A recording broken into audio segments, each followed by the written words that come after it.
mas o título dessa apresentação é Políticas de Descarbonização, né? Antes de tudo, queria dizer que eu me sinto bastante mais confortável, né, com o título de Políticas de Descarbonização ou Descarbonização do que a questão da transição, com o título da transição energética, né? Todo mundo usa o título da transição energética, mas esse título, esse termo, né, ele passa a ideia, normalmente, de que nós estamos atravessando um momento de transformação na indústria de energia, onde a gente vai sair das fontes fósseis de energia para as fontes renováveis, né? E, na verdade, o que a gente observa, acompanhando aí o debate, a implementação de políticas, de estratégias empresariais no tema da descarbonização, é que é muito mais complexo do que essa ideia de simplesmente fazer uma transição para fontes renováveis de energia. Tem muitas estratégias em implementação, que incluem, inclusive, descarbonização de fontes fósseis através de CCS, por exemplo. Então, eu acho que o termo descarbonização é muito mais interessante para a gente avaliar esse momento, né, de mudanças aí no setor de energia. A minha palestra ela vai ter 4 partes. A primeira parte vai ser sobre crise climática e a transição energética. E depois nós vamos falar sobre evolução das políticas de descarbonização, né? Depois a gente vai entrar num terceiro ponto aqui, que é a concorrência, a grande corrida para a descarbonização, que é uma espécie de concorrência entre diferentes opções de descarbonização. Eu chamei a corrida maluca, depois vocês vão entender por quê. Depois a gente vai fechar aí falando da agenda das políticas de descarbonização das indústrias energéticas, né? Então, entrando aqui nesse primeiro ponto, né, da crise climática e a transição energética, né, nós estamos vivendo aí um momento muito particular do tema de mudança climática, né, que é um momento em que há uma construção de um consenso político no plano nacional e internacional com relação à urgência de adoção de medidas para fazer o controle das emissões causadoras de efeito estufa. O tema de transição energética e mudança climática é um tema que já está na agenda aí há muitos anos, né? Desde a Eco 92, aqui no Rio de Janeiro. Esse tema é um tema de política pública, é um tema de mobilização, debates políticos, etc. Mas o que a gente observa agora é realmente um surgimento de um sentimento, né, de urgência climática, né, de necessidade de agir rápido, né? Tem até um termo que está se popularizando aí, que é o termo de ansiedade climática, né? Você tem parcelas da população que não apenas se engajam nessa temática do controle de emissões e de agir de engajamento nos temas de mudança climática, mas também, vamos dizer, sofre uma angústia de ver que o problema ele não está sendo levado a cabo, as soluções não estão sendo aplicadas com um senso de urgência que as pessoas acham que precisaria ter, né? Então, essa ansiedade climática é um problema, isso gera uma pressão política, e em função dessa pressão política, a gente vê a mudança do posicionamento de partidos políticos, governos, da cooperação internacional, né? Estratégia das empresas, né? E a gente observa um verdadeiro novo propósito para essas instituições, né? O propósito da descarbonização ele está inserido, né, na razão de ser de instituições importantes, de governos, da cooperação internacional, das estratégias empresariais, né? Um grande exemplo disso é o caso do Green New Deal, né, da União Europeia, que ano passado aprovou aí, né, o comprometimento com emissões líquidas zero em 2050 e alocaram, né, a Comissão Europeia alocou investimentos da ordem de 825 bilhões de dólares para promover esse processo de descarbonização através de investimentos das indústrias renováveis, né? Tanto renováveis que são hoje disponíveis e competitivos como eólica e solar, como também hidrogênio verde e eficiência energética, né? Olhando para frente, vendo assim, o que significa esse cenário de net zero emissions, né? A Agência Internacional de Energia publicou esse ano um relatório muito interessante que é o cenário net zero emissions, ou seja, qual é vamos dizer, a mudança que seria necessária ser implementada na matriz energética mundial para que esses objetivos, né, de net zero emissions sejam atingidos. Então, esse gráfico aqui mostra, né, que é uma mudança bastante radical, né, onde você sairia de uma dominância da indústria energética pelo carvão, petróleo e gás natural, né, que tem mais de 80% da matriz energética mundial. Essa dominância sairia para uma situação de uma posição marginal em 2050 dessas três fontes de energia, né, algo com menos de 20%, e uma difusão muito acelerada das fontes renováveis de energia, sem exceção, né? Então, assim, basicamente a mensagem é que para se cumprir os objetivos de emissão líquida zero, você precisaria de todas as fontes renováveis, as que já estão competitivas, como eólica e solar, e aqui esse gráfico mostra claramente que eles terão um papel preponderante nesse processo de transição energética, mas também o desenvolvimento de novas fontes de energia, né, como, por exemplo, novos biocombustíveis, né, o hidrogênio, né, e o nuclear, né, que é uma proposta que vem ganhando força em vários planos de governo de descarbonização. Aí. Bom, mas ainda sobre essa questão desse novo consenso que está se construindo, né, a COP26, que acabou de acontecer, ela inaugura aí, né, ela lança novos impulsionadores da transição energética, né? Ou seja, você tem aí novidades como muitos países assumindo compromissos de emissões líquidas zero no horizonte 2050, 2060. Já são 44 países e a União Europeia que adotaram metas de redução de emissões, de atingir, né, emissões líquidas zero em 2050 e 2060. Eu falei aqui, no slide está 2050, mas tem também alguns países em 2060, como o Brasil e a China. Grandes companhias petrolíferas, né, assumiram também esse compromisso de emissões líquidas zero em 2050, praticamente todas as grandes companhias petrolíferas. Petrobras acaba de anunciar essa meta também, esse alinhamento com essa meta de emissões líquidas zero em 2050, né?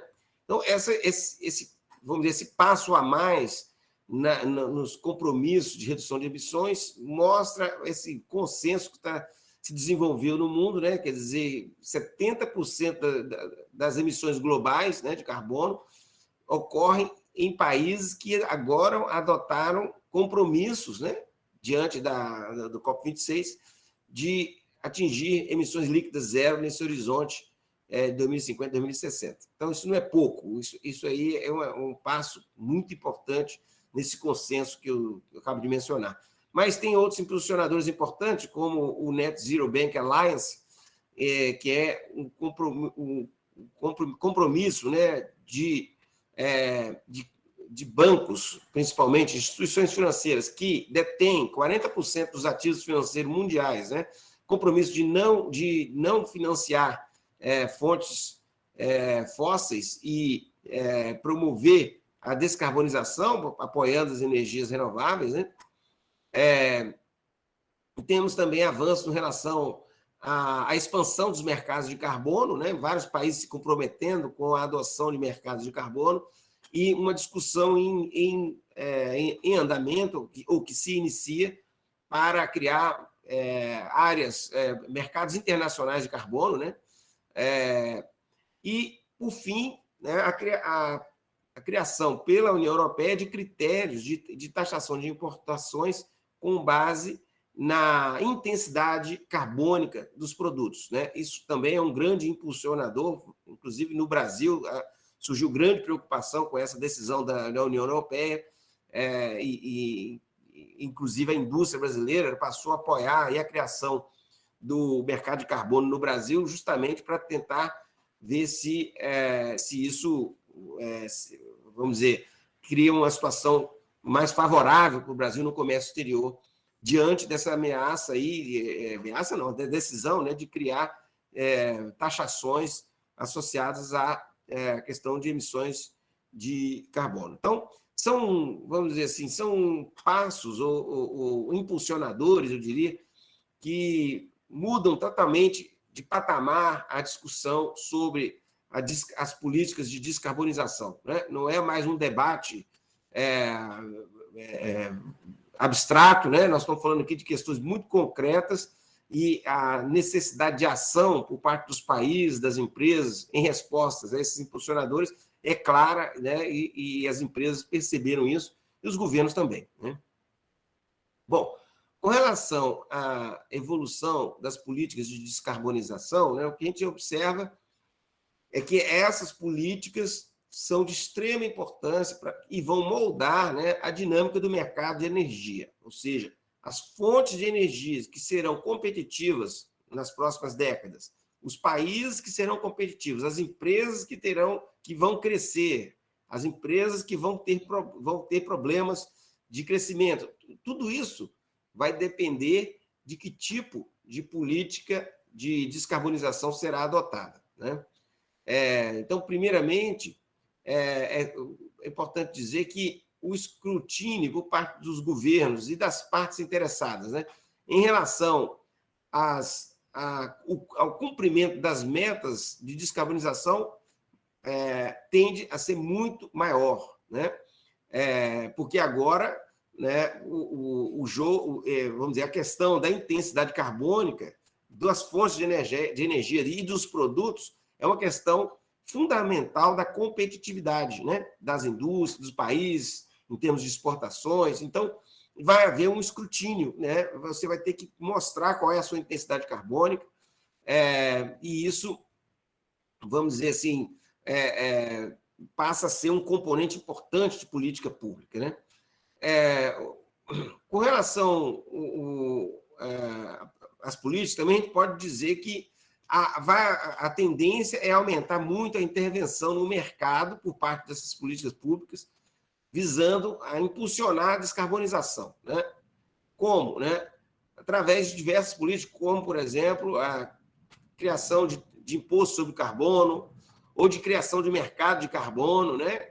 O Brasil acaba de criar um mercado de carbono através do RenovaBio e agora está estudando criação de um mercado, extensão de um mercado, criação de um mercado mais amplo, né?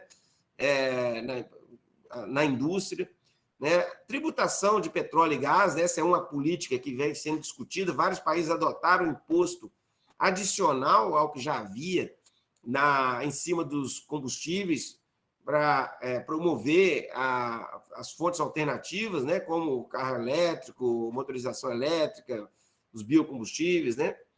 Adoção de metas de descarbonização para determinados produtos e segmentos industriais e determinação de padrões e normas como nível máximo de emissão. Então, são políticas que estão sendo estudadas, né?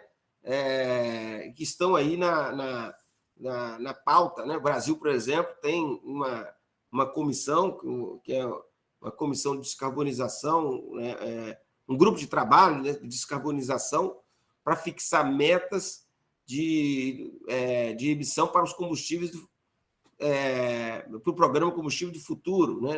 Então, todo mundo tá já trabalhando nessa questão de fixar metas de nível de emissão para os combustíveis, né? Com relação ao mercado de carbono, né, nós temos hoje no mundo um grande número de países se engajando na implementação desse tipo de política, seja política de taxação sobre o carbono seja política de mercado de carbono, já são 96 países, né, que cobrem 64% das emissões mundiais, né? Ou seja, mais de metade das emissões mundiais já ocorrem em países onde já existe mercado de carbono. E a agenda para esses países que já criaram, né, é fazer um aumento progressivo das restrições de emissão. Então, na medida em que aumenta vamos dizer, a meta de redução de emissões, a demanda de crédito de carbono por parte das empresas que não cumprem essas metas aumenta. E, consequentemente, o preço do carbono, né? O preço do crédito de carbono, né? Então, quando a Europa, por exemplo, lançou o seu mercado de carbono, né, o preço da tonelada de crédito de carbono girou aí, né, isso foi na década de 2000, de $10 por tonelada, teve alguns momentos que chegou a $30, caiu para 10 de novo, etc, etc. Agora, com o aumento dessas restrições, agora na pandemia, por exemplo, esse valor chegou a $100. Tem países que passou de $100 por tonelada, né? E isso é a tendência. A tendência é, por um lado, países que não têm mercado de carbono, como o Brasil, adotar o mercado de carbono, e onde já tem, né, você ter aí a progressiva aumento das restrições à emissão, ou o recrudescimento das metas de redução de emissão e, consequente, aumento do preço do carbono, né? Investimento público em P&D, né, incentivo para P&D também é um tipo de política que vem chamando muita atenção. Muitos países estão lançando programas de investimento em pesquisa e desenvolvimento para promover a descarbonização da economia, né? Só para citar um exemplo, né, o CNPE no Brasil acabou de editar uma resolução orientando a ANP, né, para priorizar o investimento em fontes renováveis de energia, em projetos, né, associados a fontes renováveis e descarbonização, com os recursos da cláusula de P&D dos contratos de petróleo, né? Então, isso é vamos dizer, uma orientação geral que a gente vê em vários países sendo adotado. Bom, então, esse é o contexto, pessoal. Então, agora, essa descarbonização é para valer, muitas políticas sendo introduzidas, né? Um senso de urgência que nunca houve e que, vamos dizer assim, coloca isso como uma agenda prioritária, né, das políticas públicas, das estratégias empresariais, etc. E aí o que a gente vê é uma verdadeira explosão de iniciativas, né, para buscar alternativas à descarbonização. Eu chamei essa explosão aí da corrida maluca da descarbonização, porque a gente vê projetos, iniciativas, estratégias, tudo quanto é jeito, né? Diferentes tipos de estratégias, algumas bastante ortodoxas, outras muito heterodoxas, né? E que algumas parecem fazer todo sentido, outras menos, mas que, na verdade, nós não sabemos, né, se vai haver mesmo esse horizonte em que você vai ter uma grande diversidade de soluções de descarbonização, como é apontado lá pelo cenário Net Zero Emissions da Agência Internacional de Energia, onde ela colocou lá, olha aqui, vai ter tudo.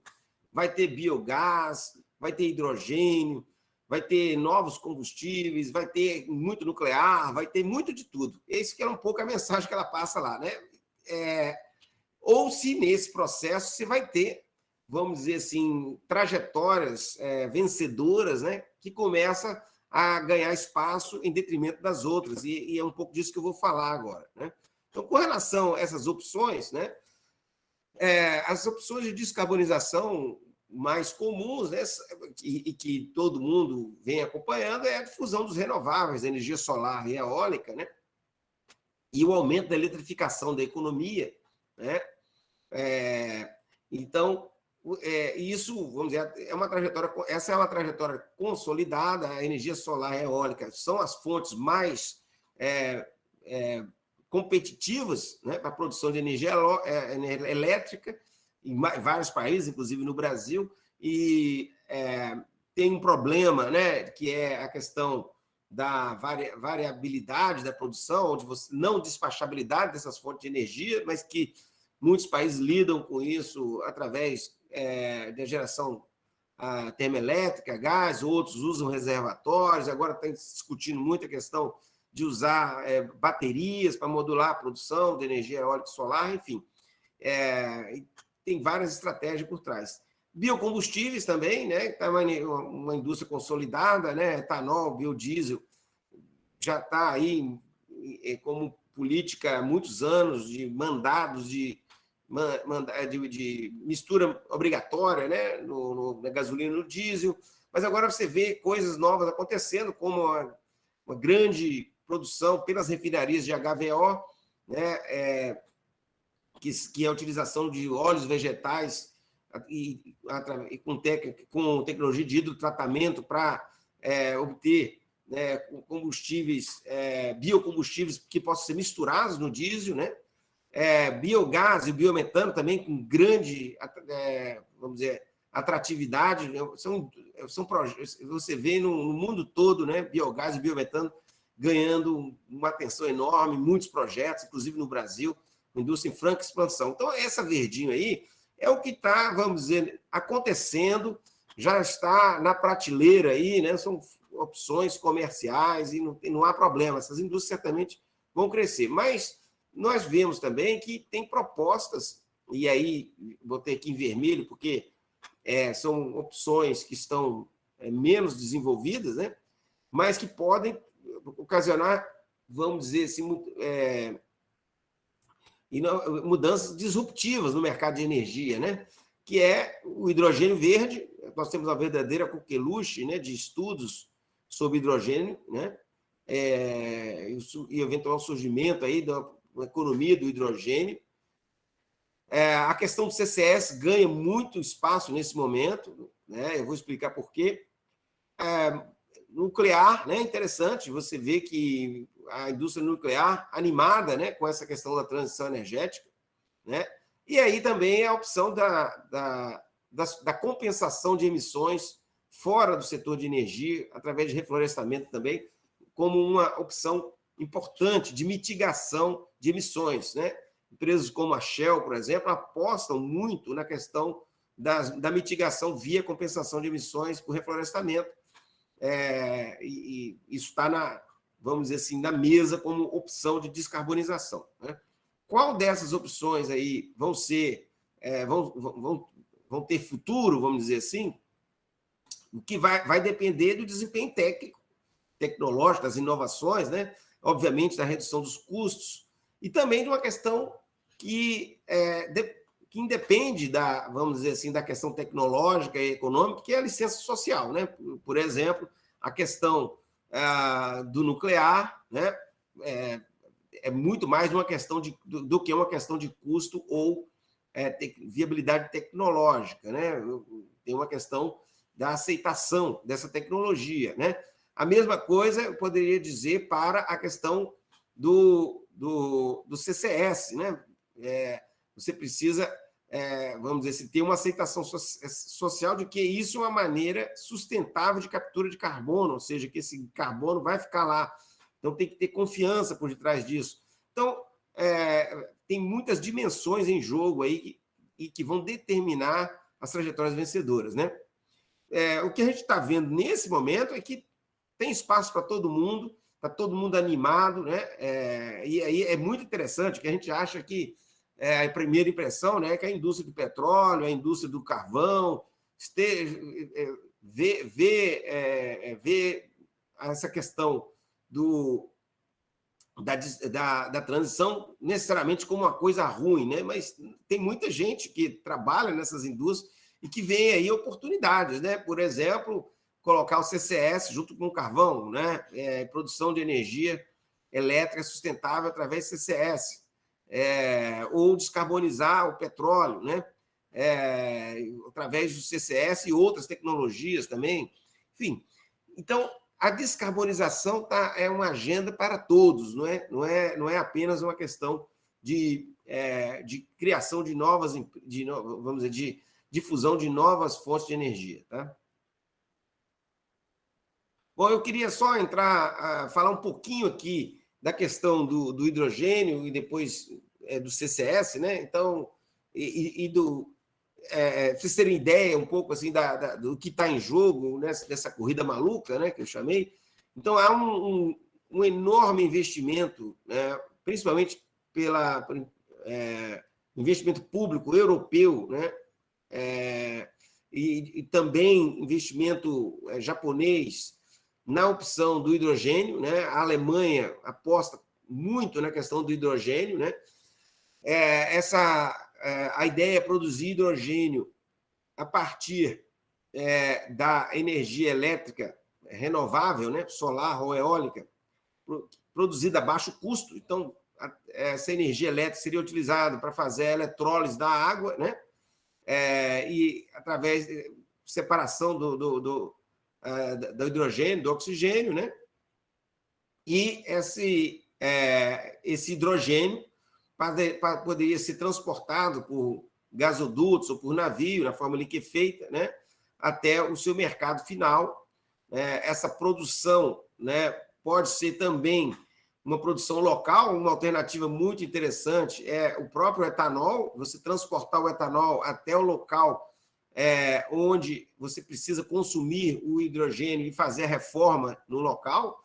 O Brasil tem pesquisas sendo feitas nessa área, há muito entusiasmo com a questão do etanol como vetor de produção de hidrogênio e uso no local, né?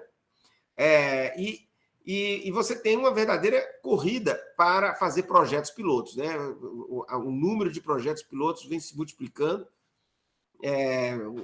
No Brasil, por exemplo, nós já temos 3 anúncios aí de 3 hubs de hidrogênio, né? Um aqui no Porto de Açu, no Rio de Janeiro, outro no Porto de Pernambuco e outro no Porto do Ceará, Pecém, voltados todos para exportação. Então, a ideia é usar, né, a energia elétrica renovável brasileira, com projetos de energia solar, baixo custo, para produzir o hidrogênio verde e exportar isso para a Europa, principalmente, para suprir a necessidade de hidrogênio verde desses países. O hidrogênio ele pode ser utilizado, esse hidrogênio verde, para descarbonizar as indústrias que hoje usam hidrogênio, né, em larga escala, como o refino, como a produção de amônia para a produção de fertilizante, ou a produção de metanol, né, na indústria química. Então, essas indústrias que já usam, né, o hidrogênio a partir do gás natural poderiam ser vamos dizer, os consumidores iniciais, né, de hidrogênio verde. A outra opção é misturar o hidrogênio na corrente no gás natural que é distribuído, né? Então, a mistura já tem alguns projetos na Inglaterra, onde você injeta o hidrogênio na rede de distribuição, né? Você pode atingir uma mistura, né, de hidrogênio nessa rede de distribuição de gás, né? Então, é uma maneira, visto também como uma forma de ir progressivamente e descarbonizando o próprio gás natural, que hoje é distribuído através de uma mistura de gás com hidrogênio e também com o biometano, que eu vou falar agora, né? A outra opção que vem ganhando muito entusiasmo e vem atraindo muitos estudos e projetos é a produção de biogás e biometano. Biogás, seja de aproveitamento de resíduos agrícolas, né, e industriais, seja de aproveitamentos de lixão, né, e estações de tratamento de água, né? Então, do ponto de vista de emissão, né, aproveitamento desses resíduos que emitem metano, né, na atmosfera, né, aproveitamento desse metano, né, através de biogás tem um efeito líquido nas emissões muito positivo, ou seja, o metano é um gás que tem uma contribuição muito maior para o efeito estufa, quando comparamos com o CO2, né? Então, a captura desse metano, do lixão, por exemplo, que esse metano que iria para a atmosfera e utilização disso para a produção de energia elétrica ou através da purificação, produção de biometano, né? Isso tem um efeito de descarbonização muito grande, e isso é um outro, vamos dizer, uma vantagem aí do biometano que vem atraindo muita atenção, e inclusive no Brasil. O Brasil é um potencial enorme, porque além dos lixões, que estão pouco aproveitados desse ponto de vista aí, nós temos uma indústria do etanol, que produz grande quantidade de metano, né, no vinhoto. Então, o resíduo da produção de etanol, quando decantado lá, antes de ser jogado, antes de ser aproveitado, né, como fertilizante, ele emite muito metano, né? Aproveitamento desse metano tem um potencial grande de produção de gás aqui no Brasil, gás esse que pode ser utilizado para os transportes, como o GNV, mas pode ser utilizado na mistura do gás natural, né? O biometano, ele tem a mesma propriedade do gás natural. Bom, quero falar rapidinho sobre a questão do CCS, né? O CCS também é uma tecnologia que já é conhecida há muitos anos e muito estudada, né? Mas realmente nós estamos num momento diferente dessa tecnologia. O primeiro é que é uma tecnologia conhecida, já estudada. Existem no mundo hoje 5.500 quilômetros de dutos de CO2, né? Então, inclusive, boa parte deles, né, uma parte significativa deles estão aqui no Brasil, porque a Petrobras produz gás natural no pré-sal com um nível elevado de CO2. Então, o que ela faz? Ela separa esse CO2 lá nas plataformas e reinjeta esse CO2, né? Então, o Brasil tem CCS já, a Petrobras, da capacidade mundial de CCS, cerca de 20% é a Petrobras que faz, né? Mas essa tecnologia ela está entrando num momento muito favorável, porque você tem uma pressão muito grande em cima das petroleiras para descarbonizar, né, o seu petróleo enfim, por um lado. Por outro lado, à medida que a indústria de petróleo começa a ter um desempenho mais devagar, vamos dizer assim, né, esse negócio do CCS é uma grande oportunidade para as indústrias fornecedoras da indústria do petróleo nas áreas como geologia, geofísica, né, a indústria de dutos, a indústria de perfuração, né? Toda a indústria que hoje serve para atender a produção de petróleo, né, ela tem muito a ganhar com a reconversão para o negócio do CCS. E o que a gente observa, né, é que esse negócio começou a crescer muito rapidamente. Então, todas essas grandes empresas, Schlumberger, Halliburton, eles estão criando departamentos na área de CCS, estão se preparando para atuar nessa área. Por quê, pessoal? Olha aqui. Porque tem um valor enorme a tecnologia de CCS. Qual valor é esse? É que se você utilizar o CCS, você tem um grande volume de ativos econômicos, né, que são reservas descobertas, por exemplo, áreas de produção, que se nada for feito, né, vão virar custo afundado nesse horizonte de 2050. Vocês viram lá a curva de produção de petróleo, né?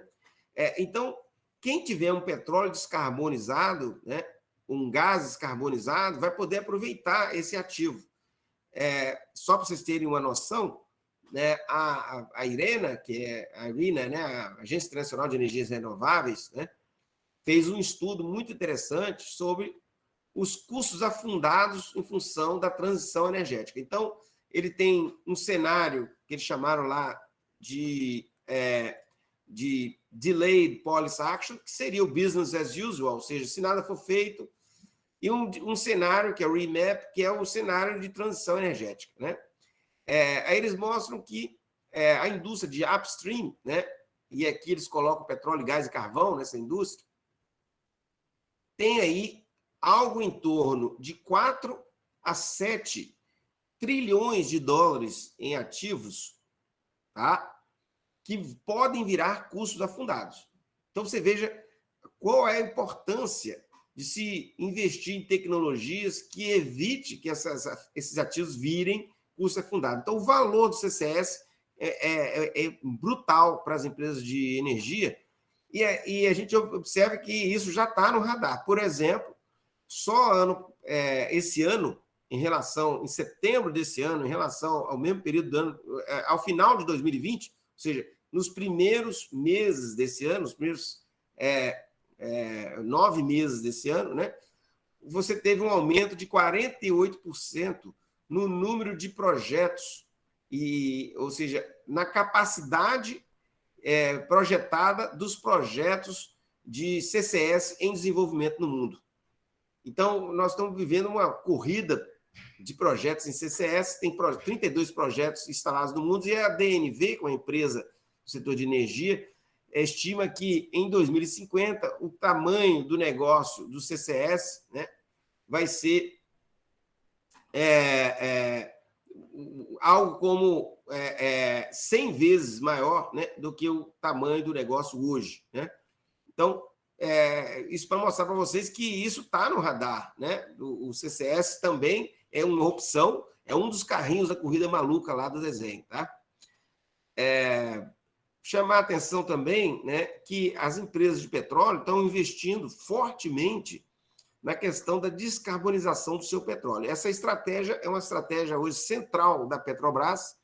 Petrobras, né, ela vem já obtendo uma redução muito forte no seu nível de emissão. Esse aqui é o nível a emissão medida em quilo de CO2 equivalente por barril equivalente de petróleo, né? Em 2009, a Petrobras emitia 30 quilos de CO2 equivalente por barril. Em 2019, chegou a 17, e o objetivo da empresa é chegar a 13 em 2025. Tá? Hoje, a Petrobras está na média mundial, né? Mas o objetivo é ficar bem abaixo da média mundial, e isso vai fazer, e isso é um diferencial importante das empresas de petróleo. Quem conseguir produzir petróleo com menor intensidade de carbono vai ser beneficiado nesse comércio desse produto, porque isso vai ter valor no mercado de carbono que vai se desenvolver no mundo. Tá? Bom, isso aqui são só algumas pinceladas, né, sobre essa questão das diferentes tecnologias, diferentes formas de descarbonização. A gente pode aprofundar mais isso, né? Eu queria fechar, mas hoje o foco aqui é falar mais das políticas. Eu queria fechar aqui falando um pouco como eu enxergo a agenda regulatória, vamos dizer assim, para a questão da descarbonização. Tá? Então, primeiro, quais são os desafios para avançar nessa agenda, né? O que o mundo tem que fazer para continuar nessa caminhada, né, da descarbonização? Primeira questão é os países cumprirem o acordo na COP26 e fazerem aí o seu dever de casa, que é o detalhamento dos compromissos de redução de emissões. Né? Então, todo mundo foi lá na COP26 e disse, eu vou atingir net zero em 2060. E o outro fala, não, eu 2050, etc. Mas isso tem que se traduzir em metas intermediárias, né? Qual é o nível de emissão do país em 2025, 2026, 27, 28? Porque, a partir disso, né, você vai definir o orçamento de carbono dos países, né? Ou seja, aquilo que ele pode gastar em termos de emissões. Né? Uma vez determinado isso, você tem a possibilidade, né, de determinar o que o país pode vender, ou seja, o país pode reduzir mais do que mais do que a sua meta de emissão. Se ele reduzir mais do que a sua meta de emissão, ele pode vender o que ele reduziu a mais para outros países. Né? Então, esse é um tema que tem que ser definido para você, vamos dizer, criar um mercado internacional de crédito de carbono. Né? A outra questão que é uma agenda super importante e um pouco mal compreendida ou mal estudada, né? Que você vai precisar de desenvolver no mundo regras universalmente aceitas de contabilidade das emissões, né? Isso tem que ser da mesma forma que as empresas têm uma contabilidade, né? Que respeita uma convenção internacional de como eu calculo uma reserva de petróleo, por exemplo, de como eu determino a depreciação para diferentes tipos de ativos, de como eu determino o valor das coisas, enfim. Você precisa criar convenções e regras para medir, né, e contabilizar qual é o seu orçamento de carbono, o que você cumpriu daquela meta que você tinha estabelecida, né?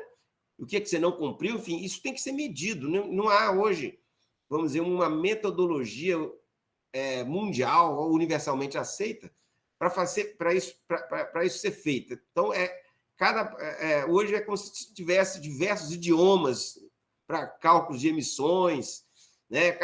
Várias metodologia da universidade tal, metodologia... Não, você precisa de ter coisas mundialmente aceitas. Nós estamos falando aqui de normas ISO, estudos de análise de ciclo de vida das cadeias energéticas, das cadeias de produtos, normas de medição, regras de certificação. Então, não pode cada país criar sua própria regra de certificação, né, segundo o critério que ele determina. Então, tem uma agenda muito difícil aqui, que é como você faz, no detalhe, você determina vamos dizer assim, a contabilidade das emissões. Tá? Depois tem aí a questão de determinar metas de descarbonização de produtos e serviços. Né? Os países, como eu disse, tendem a buscar esse tipo de política pública, e você ter critérios para fazer isso é muito importante.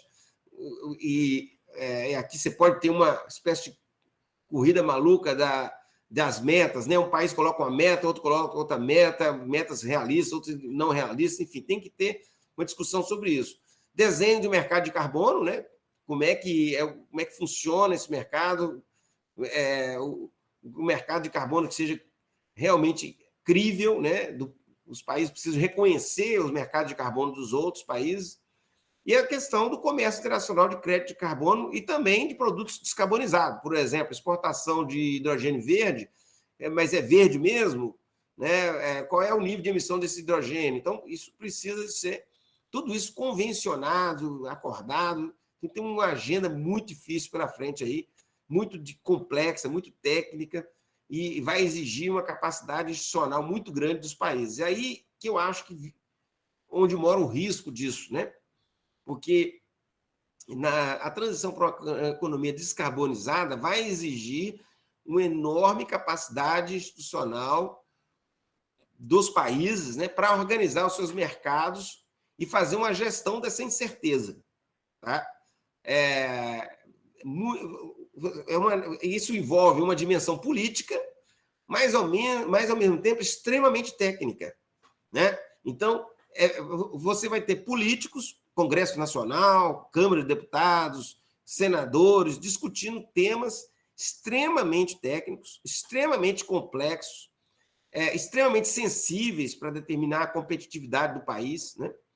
E você precisa de ter uma capacidade institucional para levar isso, para fazer isso de maneira organizada, coerente, técnica, né? Realmente um desafio muito grande. Isso não é simples de ser feito, não é simples na Europa, não vai ser simples no Japão, não vai ser simples no Brasil, não vai ser simples no México, enfim, muito difícil. E qual é o risco? O risco é você não ter um consenso político para a construção de um arcabouço de mercado da transição para a economia descarbonizada. Ou seja, se você não tiver um consenso político para determinar regras de mercado de carbono, como é que você comercializa produtos descarbonizados, como é que você pune produtos que têm maior intensidade de carbono, como é que você faz isso de maneira, vamos dizer assim, criteriosa e por vias de mercado. Se você não tiver consenso para fazer isso, o que vai acontecer são medidas, né, de promoção da descarbonização através de intervencionismo econômico nos setores, discricionário, cada país coloca lá uma regra que você vai começar a ter problemas de sanções econômicas, você vai ter problemas de tal produto não pode vender aqui, e isso pode travar o comércio mundial, né? E pode criar um problema de muita incerteza econômica e, vamos dizer, dificultar o processo de desenvolvimento econômico, né, internacional, né? E, por fim, eu queria dizer o seguinte, que tudo isso, né, tem que ser feito sem esquecer do problema da injustiça da transição, né? Porque uma coisa é uma capacidade de pagamento do Japão, né, da Noruega, né, e a outra coisa é a capacidade de pagamento do Brasil, da África. Então, você impor, né, uma transição que tem como contrapartida uma elevação muito forte dos preços da energia, né, isso pode ser uma coisa suportável para o Japão, para o consumidor japonês, alemão, mas pode ser uma situação não suportável para o consumidor brasileiro. E isso não pode ser desconsiderado, porque a pressão política associada a essa transição injusta vai acabar criando resistências à descarbonização, né? Ou então questões incoerentes. Por exemplo, o Brasil, ao mesmo tempo que está entusiasmado com a transição energética, acaba de aprovar aí na Comissão de Assuntos Econômicos do Senado, né, uma medida para criar um subsídio ao diesel e gasolina no Brasil, né? Vão subsidiar, pegar dinheiro de impostos e vão criar novos impostos. Com esses novos impostos vão subsidiar a gasolina e diesel no Brasil.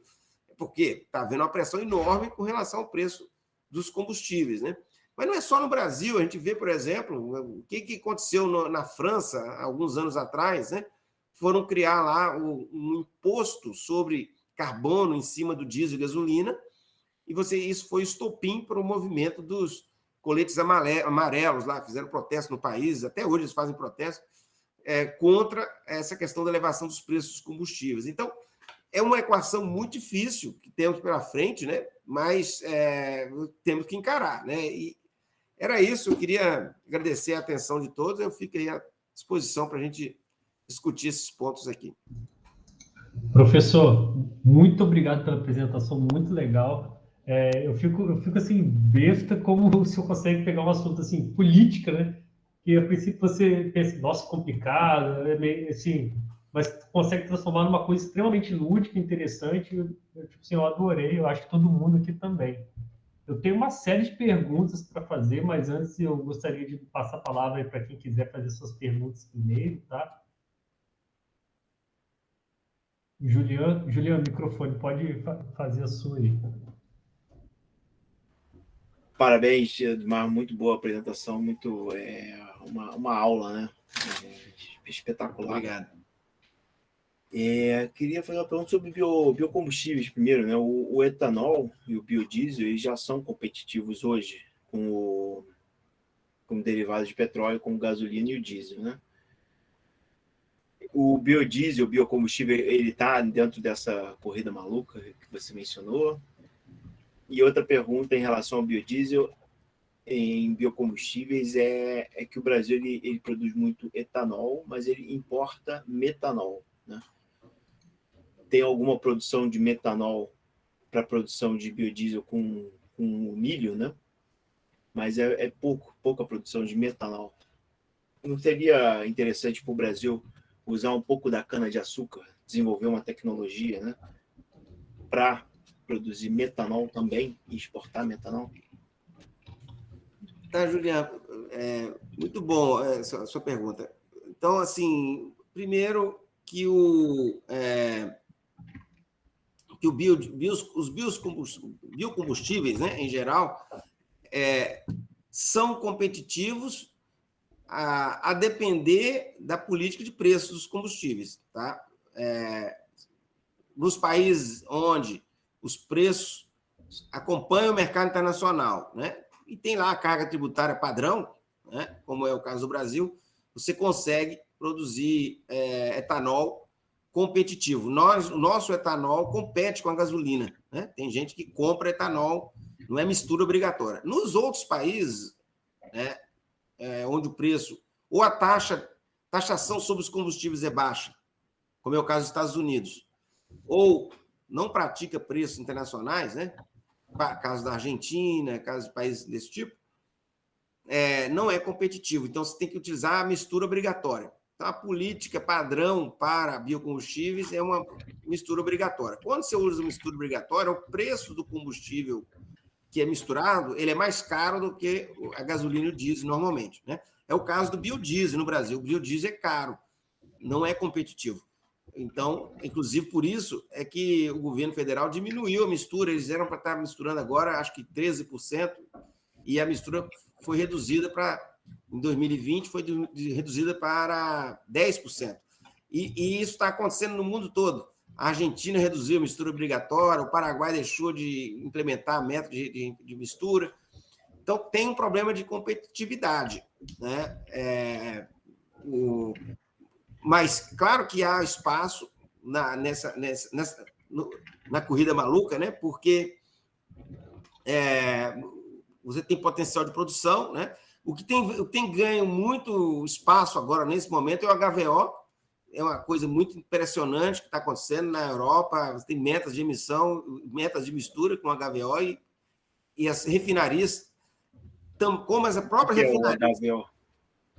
O HVO são hidrotratamento de óleo vegetal. Você faz um óleo, é um biodiesel produzido de óleo vegetal, tá? Então, principalmente óleo de cozinha, óleo de fritura.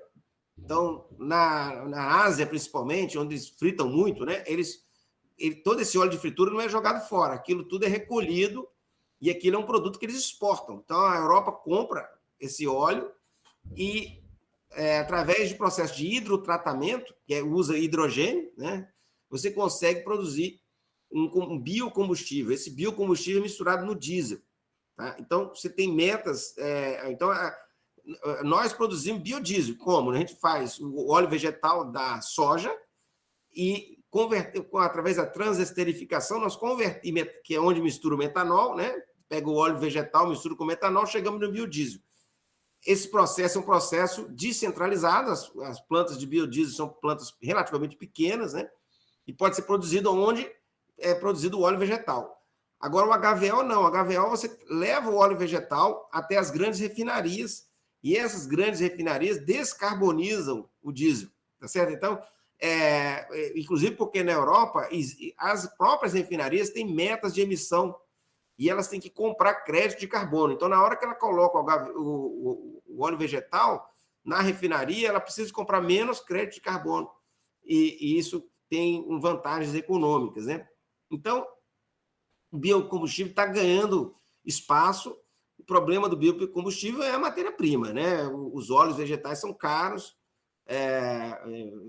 mas, enfim, vai ter esse espaço aí, o aproveitamento dos óleos residuais, né? E também de onde tem muita produção de óleo vegetal, né? Que no caso, América Latina, Estados Unidos e na Ásia, óleo de palma, né? Você pode produzir biodiesel, seja biodiesel, seja HVO nas refinarias, né?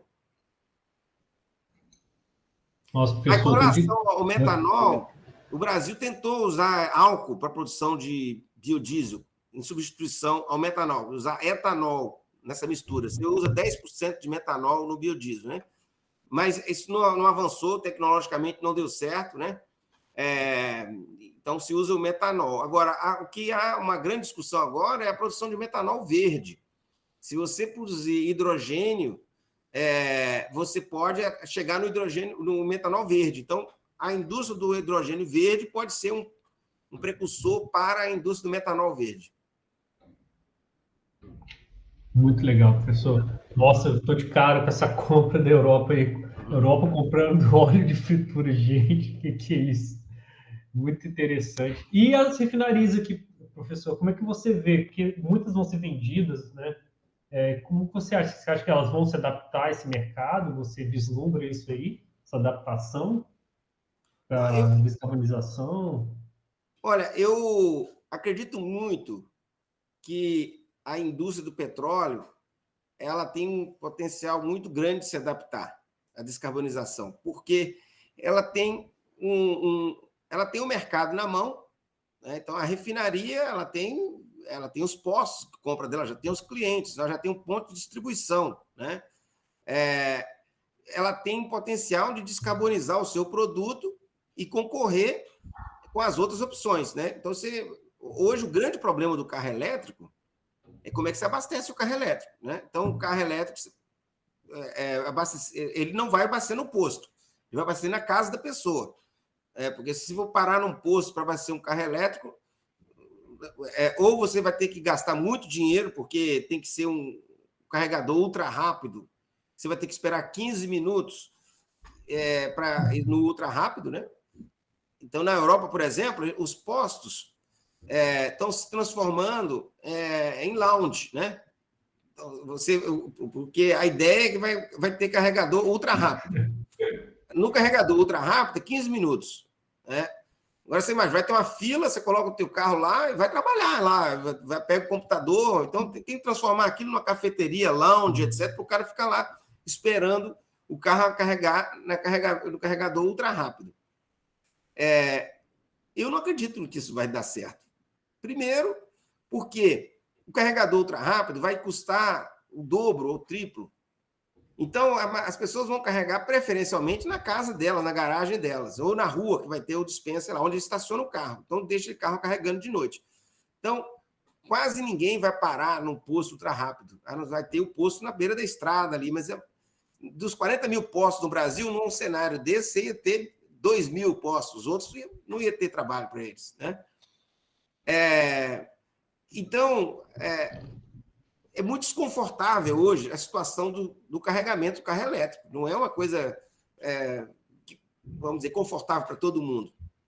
Então, se você tem um combustível sustentável no posto, seja ele um combustível descarbonizado, biocombustível, seja ele um hidrogênio, que dê as mesmas condições de serviço que hoje tem com diesel e gasolina, esse ativo ele ganha uma enorme competitividade. Você já tem a licença da refinaria, você já tem os postos, entendeu? Então, eu acho que a gente tirar essa infraestrutura do jogo e dizer assim, não, vai ter só... vai acabar os postos de gasolina, as pessoas vão botar o carro em casa, vamos dizer assim, apostar no cenário mais complicado, na minha opinião. Não tá definido o jogo, é a corrida maluca. Eu acho que tem espaço para descarbonizar as refinarias, e acho que tem espaço para usar os postos com combustíveis sustentáveis. Olhando no horizonte de 20 anos, você tem a opção de descarbonizar via os biocombustíveis e também via combustível sintético produzido a partir de hidrogênio verde, por exemplo. Né? Então, o carro elétrico pode ser um mix nesse processo, mas vai continuar tendo espaço, na minha opinião, né, para os ativos que estão aí. Obrigado, professor. Surgiu até uma dúvida aqui, não sei se eu escuto, mas uma bateria de carro assim, elétrico normalmente pesa quanto? O senhor sabe falar? Não, tem de tudo, porque o carro depende da bateria. Né? Então, a bateria, na verdade, é um componente muito caro, muito importante do preço do carro. Então, se você quer comprar um carro barato, você vai comprar um carro com a bateria que vai te dar uma autonomia de 150, 200 quilômetros. Você compra um carro mais sofisticado, que vai botar uma bateria, pode chegar a 500 quilômetros. Né? Mas, mesmo assim, em qualquer cenário, se for um plug-in, o carregamento desse carro, né, ele tem que ser de um dia para o outro. Né? Então, assim, a ideia é que você precisa ter um local que você pode para, se você anda nele todo dia para e carrega. Né? Então, vamos dizer, não é uma situação confortável, mas eu assim, é uma realidade, cara. Não estou dizendo que não vai ter carro elétrico, já está acontecendo na Europa e vai ter carro elétrico. Eu só estou dizendo que eu não estou certo que vai acabar os outros carros, entendeu? E não vai ter outra opção, que as pessoas simplesmente vão fechar as refinarias e vão fechar os postos, falar, perdemos, não vai ter jogo para a gente. Eu acho que tem jogo para eles, e eles estão estudando essas alternativas. Eu acho que demoraram muito para perceber a ameaça dos carros elétricos, né? Mas no Brasil mesmo, né? Nós estamos aí, a indústria do etanol está animada, está buscando alternativas, a indústria do hidrogênio está trabalhando. Agora você tem muitos estudos sobre a utilização de hidrogênio no transporte na Europa, na China, no Japão, né? Porque você tem um problema que são os veículos maiores, você tem um problema com a questão dos navios. Os navios usam bunker, óleo combustível, né? Como é que vai ser? Não vai ser motor elétrico, não tem bateria para navio, não tem bateria para avião. Então, essas áreas elas vão precisar de alternativas de descarbonização que vão passar para as refinarias. Né? Entendi, professor. Não, muito interessante. O Juliano aqui tem uma palavra. Só vou falar mais uma coisa aqui, Juliano. Não, interessante mesmo, porque, por exemplo, tem um canal aqui da UFES, né, que é o projeto de extensão, Tecnologias Sustentáveis. O professor fez até um vídeo falando sobre isso. Importar uma moto que tem a Volts, por exemplo, que é uma moto elétrica aqui do Brasil, só que ela é importada da China, né, montada toda na China. E justamente o custo de trazer isso via barco, né, digamos assim, via marítima, é terrível, assim, sustentavelmente, né, digamos assim, do ponto de vista de teor de carbono, de emissões, é terrível. Então, acaba nem compensando, né? Assim, é irônico. Juliano, pode fazer a pergunta aí, pode fazer seu comentário. Vou pegar mais uma perguntinha, ver a sua opinião sobre esse assunto aqui. Ó. A geração hidrelétrica vem sendo demonizada no mundo desde 1990, com o final da União Soviética, com forte lobby ambiental, com o intuito de aumentar o consumo de gás natural no mundo. Desde então, países de desenvolvimento aproveitam o seu potencial hidrelétrico, 70% a 80% do seu potencial hidrelétrico, mas países em desenvolvimento não podem usar o seu potencial hidrelétrico, devido a esse lobby fortíssimo. Né? Agora a pergunta é, com o aumento da influência da Rússia na geopolítica mundial, e a Rússia tem muito gás natural, né? Será que seria de interesse retomar esse crescimento de hidrelétrica, ou a decarbonização vai ser feita só com eólica e solar e outras fontes de armazenamento energético? Eu sou desanimado com hidrelétrica, Juliano, já fui mais, tá? Eu vou dizer por quê. Tem várias razões, né? A primeira é a razão socioambiental. É mais do que ambiental, é um problema que tem a dimensão ambiental, que é vamos dizer, o alagamento de terras, emissões causadas por matéria orgânica alagada, enfim. Mas o grande problema é a oposição social, política contra as hidrelétricas. Por quê? Porque a água se tornou mais escasso e sensível do que a energia. A percepção do público é que é um bem mais importante do que a energia. A energia eu posso obter por energia solar, por eólica. Então, no imaginário, e aí eu estou falando do povão mesmo, o povão não é bobo, não, ele sabe que dá para produzir energia de outras formas. E aí, quando mexe com o rio, né, hoje em dia, isso é uma questão muito difícil de ser administrada politicamente, deslocamento de pessoas. Então, eu acho que o licenciamento disso se tornou quase inviável, né? Inclusive PCHs no Brasil, você não consegue licenciar PCHs, e nós temos uma tradição hidrelétrica muito forte, um conhecimento técnico, nós sabemos fazer hidrelétrica, né? Então, se aqui é difícil, imagina na África, imagina em lugares que não têm essa tradição, que não têm esse conhecimento. Então, eu acho que, sim, hidrelétrica não vai ter muito espaço, né? E, por fim, você tem que ter empresas interessadas em assumir esse risco. A indústria de energia, antigamente, era uma indústria que era liderada pelo investimento público. empresas estatais, etc. Não há mais isso. Não há mais dinheiro do público para ser colocado nesse tipo de projeto, em empresas estatais, ninguém vai financiar isso. São empresas privadas, e as empresas privadas vão olhar para outras alternativas mais fáceis, né? Então, eu não tenho muita esperança que tem espaço. E, inclusive, no Brasil, acho que nosso potencial, existe muito potencial ainda que poderia ser explorado, eu acho que isso não vai adiante, por essas razões que eu falei. Obrigado pela resposta, professor. Pessoal, vamos fazer a pergunta. Aproveita a sabedoria infinita do cara aqui, porque é muito bom. Vou aproveitar para pode comentar perguntar também, e discordar, tá?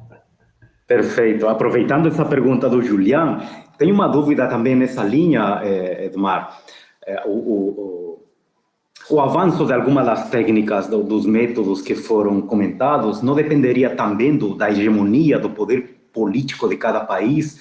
Por exemplo, você fala da Rússia, você fala dos Estados Unidos, mas um país pequeno, por exemplo, como o Peru, Bolívia, não teria muito, se desenvolver uma tecnologia, vai ficar praticamente em uso doméstico e teria um impacto mundial mínimo. Ou indo para um continente africano, por exemplo, não há nenhum país na África que tenha um poder de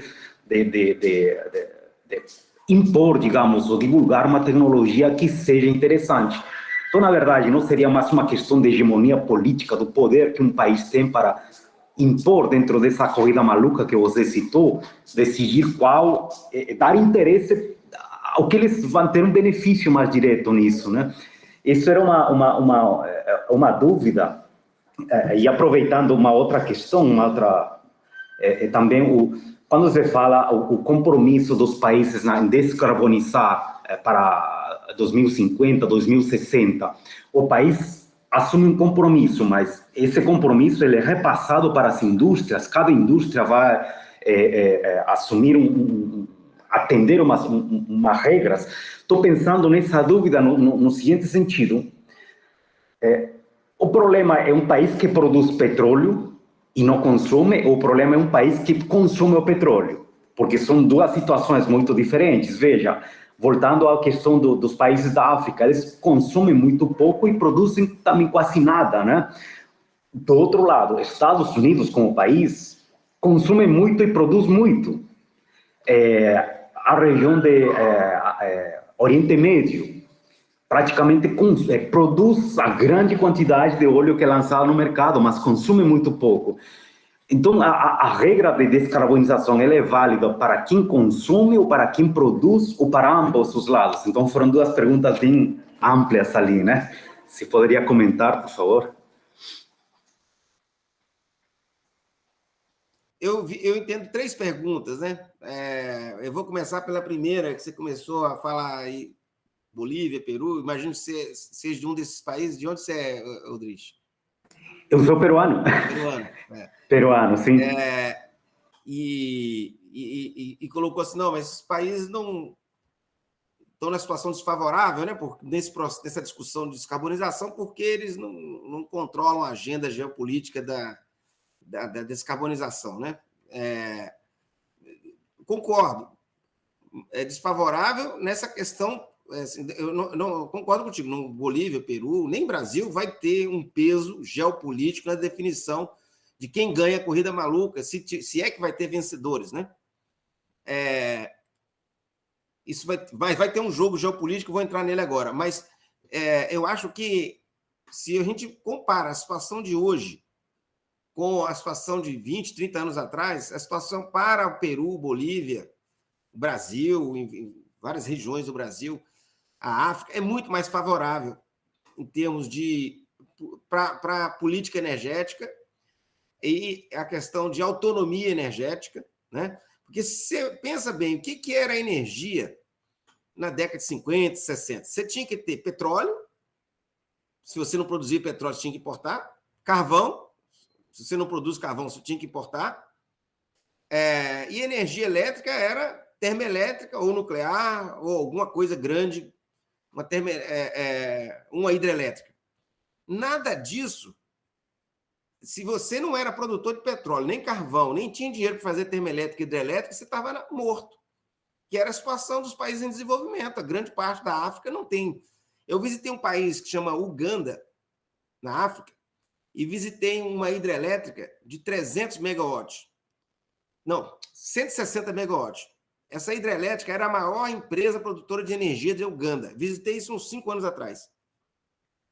Com essa hidrelétrica de 160 megawatts, eles exportavam 80 megawatts para o Quênia, consumiu 60 megawatts e era o mercado que eles tinham. Era de 60 megawatts. Eu cheguei de noite lá na cidade, lá na capital do Uganda, e você olhava para as favelas assim e tal, não tinha luz, era lamparina ainda. 5 anos atrás, tá? Os países estavam... É isso, essa realidade é o seguinte, o padrão tecnológico da indústria de energia que vigorou até recentemente era o padrão voltado para países industrializados, países grandes, né? Produzir em pequena escala não era viável, era caro, era motor a diesel. Você tinha que ter diesel. Se você não produz petróleo, estava morto, você não tinha dinheiro para fazer nada. Tal. Agora você vai no meio da Amazônia, eu visitei a Amazônia em outubro agora, fiquei chocado. Todas as comunidades ribeirinhas, as pessoas estão comprando painel solar, elas mesmas. Não é o governo que está dando. Tem lá, o governo deu alguns também, mas o cara viu, isso funciona. Vou comprar mais um, porque aí eu vou botar uma geladeira. Eu vou comprar mais um, que eu vou botar com bateria. E o cara está comprando, e os caras sabem o preço do painel solar, eles sabem onde que compra, o que funciona, o que não funciona. O cara é pescador, ele sabe, ele domina essa tecnologia. Isso é uma maravilha. Nós estamos passando... Isso é uma revolução para a África, uma revolução para o...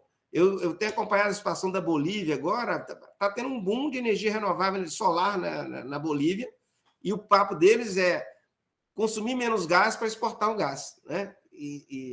Então, hoje você tem uma diversidade energética. A corrida maluca é boa para os países em desenvolvimento, porque eles vão ter acesso a tecnologias de geração distribuída, eólica, tudo isso em menor escala, com empresas locais podem investir, não precisa ser multinacional, né?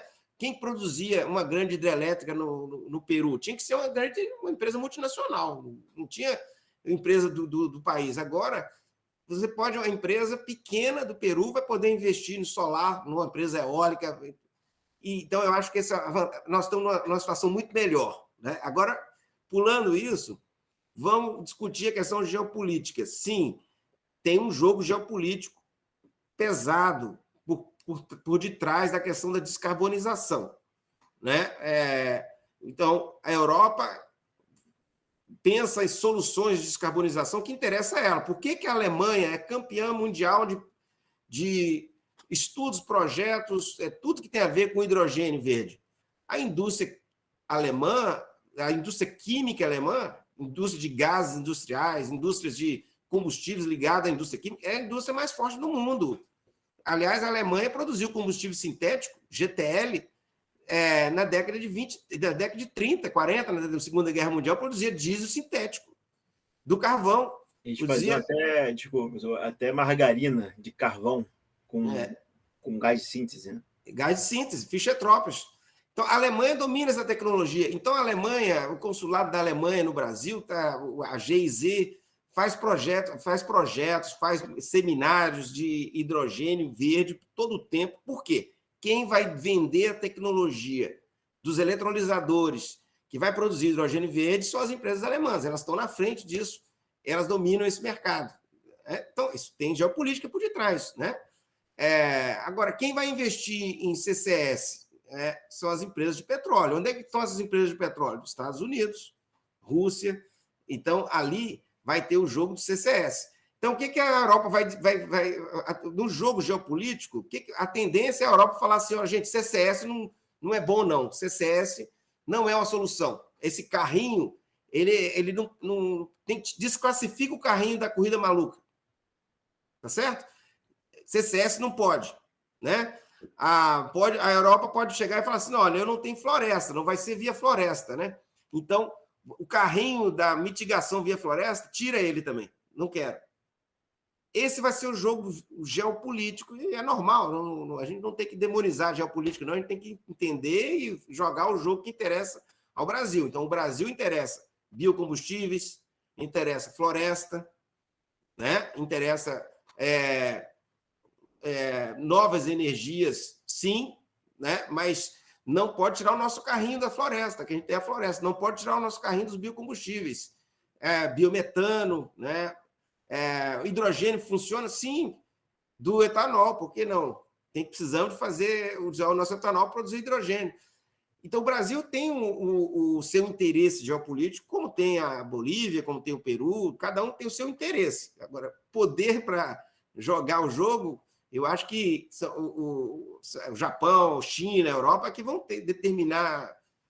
O jogo pesado vai ser lá mesmo, né? A gente não tem esse poder para dizer qual carrinho pode ser classificado, qual tem que ser desclassificado, né?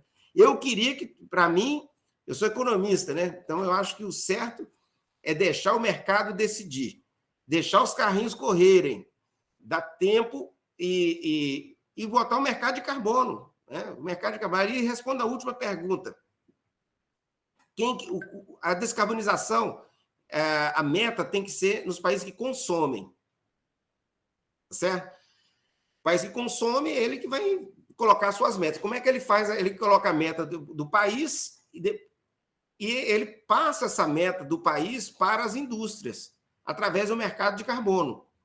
Então, cada um vai receber uma cota de emissão. Então, é tipo um orçamento. O que eu posso gastar de emissão, né? O que eu posso emitir.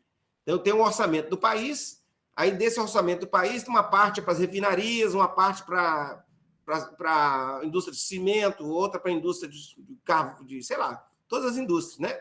Cada um recebe o seu orçamento. Orçamento esse que vai reduzindo com o tempo, tá? E aí você divide aquele orçamento por empresas. A empresa produz tanto de aço, ela tem um orçamento, ela pode emitir tanto. E se ela emitir mais? Ela tem que ir lá comprar esse crédito de carbono. É assim que a Europa está fazendo. E eu acho que é sensacional isso. Por quê? Porque quem tem capacidade de reduzir mais rapidamente e o menor custo de redução das emissões vai poder emitir, vai poder reduzir e ficar com parte do seu orçamento de emissões para vender. Tá certo? Então, tem empresas que têm mais dificuldade pela tecnologia que ela usa e tal, é que é caro, é melhor ela comprar crédito de carbono do que ela reduzir as emissões.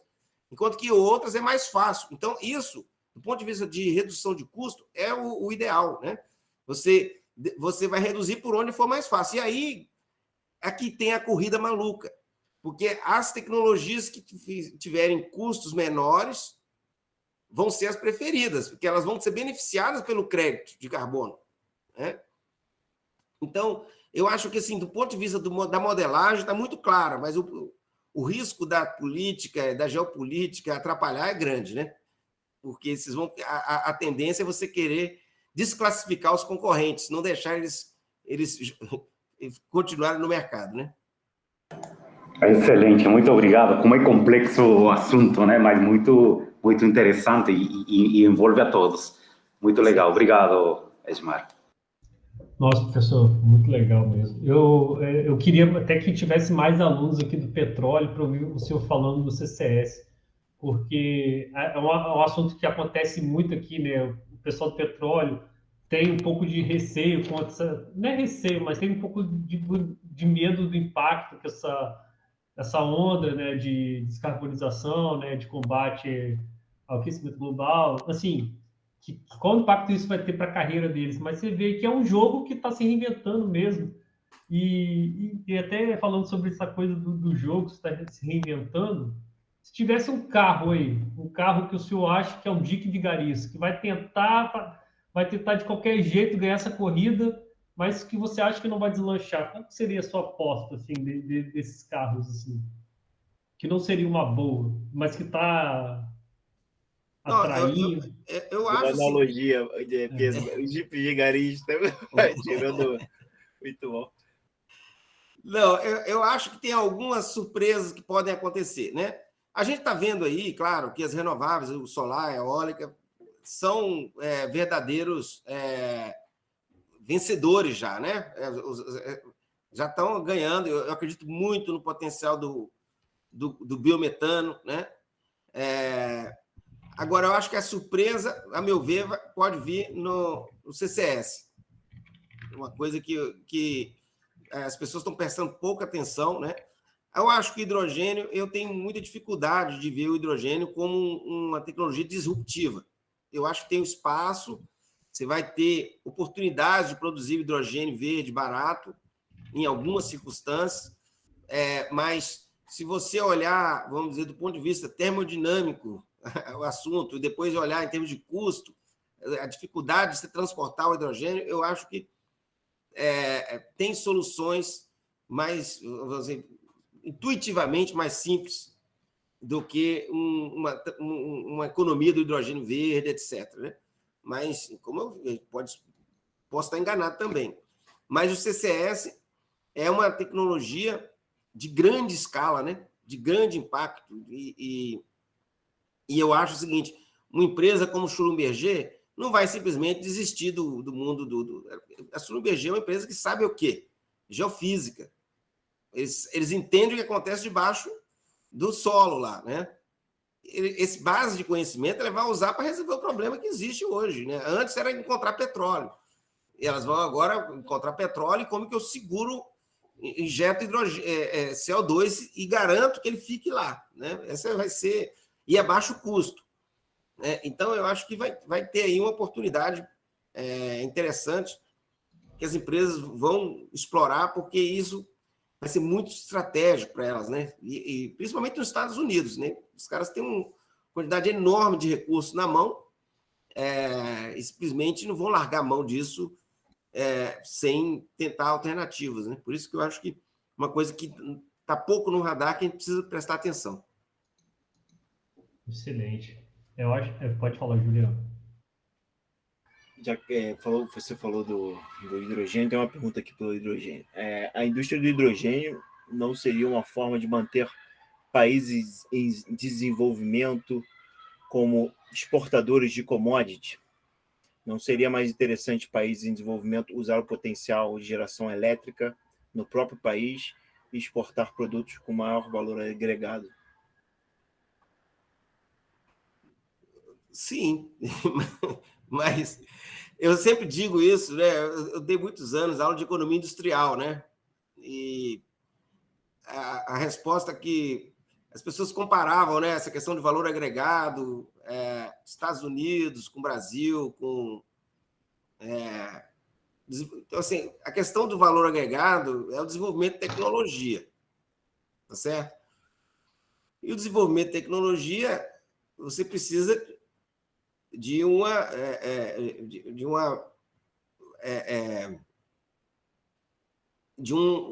uma infraestrutura tecnológica, né? E uma base de conhecimento acumulado, né? Então,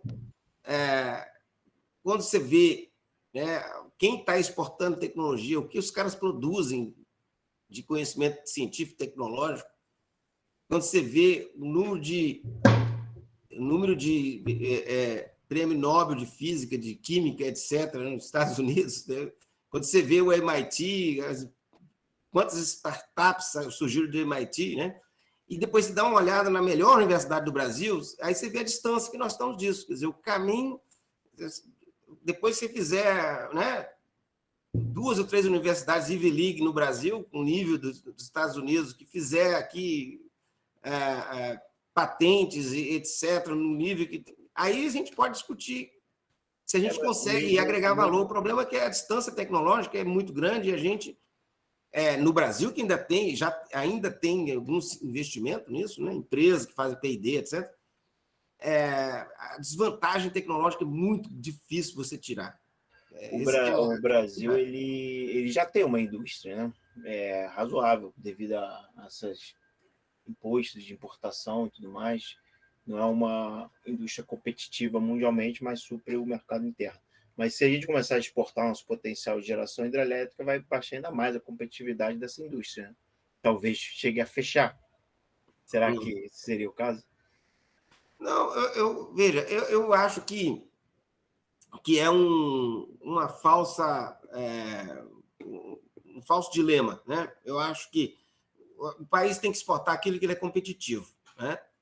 E E para ele exportar tecnologia, ele tem que se transformar em um país competitivo em tecnologia. Essa é a resposta.